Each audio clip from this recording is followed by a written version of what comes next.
Welcome to Chapters of Humanity. I'm Abdurrahman Ahmed.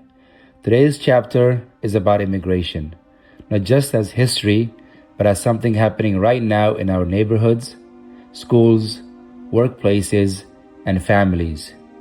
People have come to the United States of America from many parts of the world, from Africa, Latin America, Asia, the Middle East, Europe, and everywhere in between, each carrying their own story of hope, sacrifice, and survival.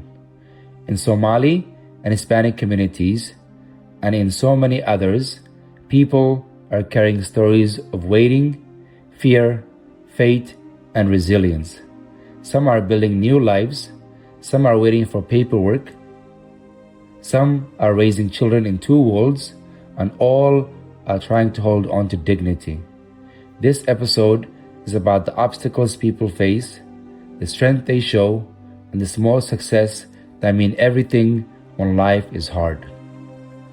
Now, when we talk about immigration, a lot of people only see the outside of the story. They see someone working, studying, or speaking a new language, but they don't always see what's happening underneath. That's where I want to begin. Most immigrants will tell you on the service that they came here for better life, for safety, for their children. But there are so many things they never say out loud.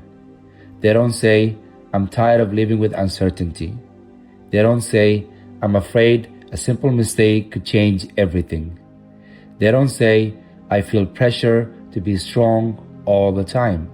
They don't say, I miss home more than I can explain. They don't say, sometimes I feel invisible. A lot of immigrants are carrying heavy things in silence. They're working long hours. They're filling out papers they don't fully understand. They're trying to learn a new system, a new language, and a new culture all at once. And still, they smile and say, I'm okay.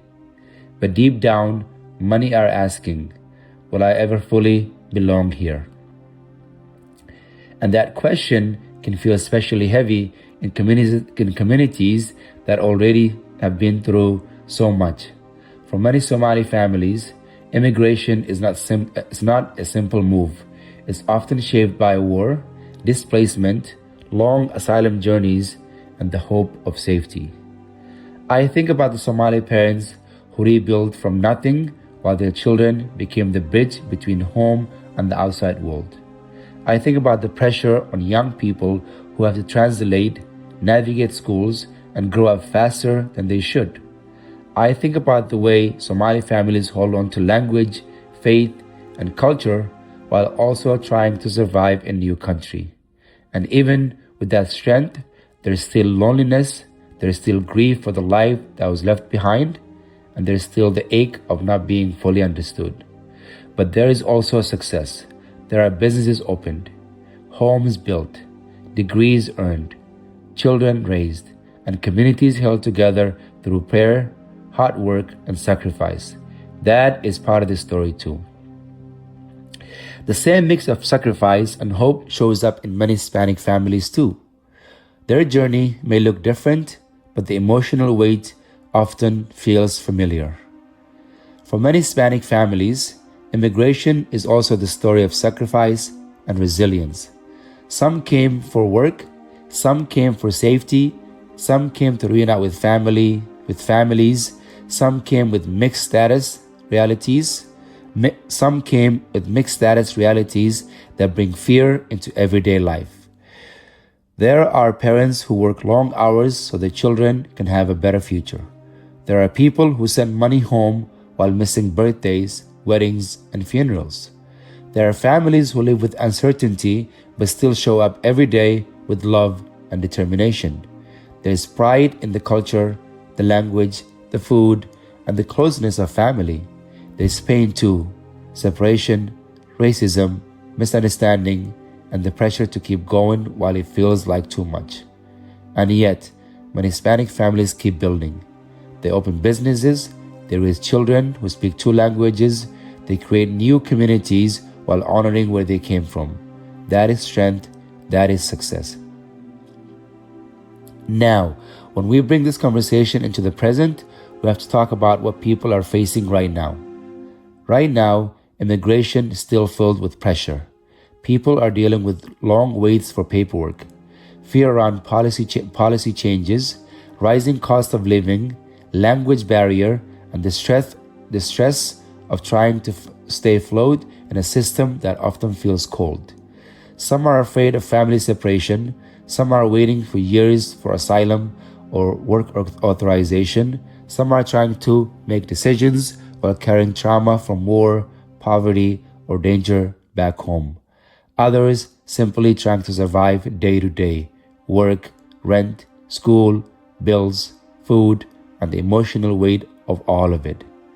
And through it all, immigrants are often expected to stay quiet, stay grateful, and keep moving. But this chapter is saying your struggle matters, your story matters, your humanity matters. When people carry so much for that long, one of the things that grows quietly is loneliness. It may not be the first thing people notice, but it is often one of the deepest wounds. One of the hardest parts of immigration is loneliness. Loneliness is not just being alone, it's being surrounded by people and still feeling unseen. It is talking to family on a phone screen and wishing you could sit beside them. It's waking up to a new place and realizing nobody knows your full story. For immigrants, loneliness can come from distance, from language, from culture, from memory, and from the feeling of always being in between two worlds. But loneliness does not mean you're weak, it means you're human. It means you love deeply enough to leave something behind. It means your heart is still connected to the people and the place that matters. And sometimes, loneliness is where faith grows the most. Sometimes, in the quiet and hidden places, people find patience, strength, and a deeper trust that their story is not finished yet. And even in the middle of all the loneliness, there are still victories, small ones, but powerful ones, the kind that reminds people they are moving forward. Not every part of the immigrant story is pain. There are victories too. There is the first job, the first apartment, the first time a child speaks up in school with confidence, the first business opened, the first degree earned, the first time someone says, "I made it through." These may seem small to some people, but to immigrant families, they are everything. They are proof that sacrifice was not wasted. They are proof that a new chapter is possible. They are proof that hope can survive even in hard soil. So, if you're an immigrant, the child of immigrants, or someone who has ever had to start over, I want you to hear this. You're not alone. The things you carry in silence are real. The pressure you feel is real. The loneliness is real. But so is your courage. So is your faith, and so is your success.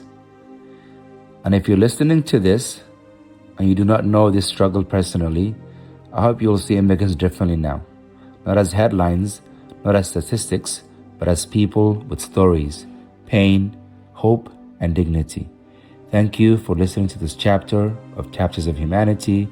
Remember, every hardship is part of a bigger story, and every story matters.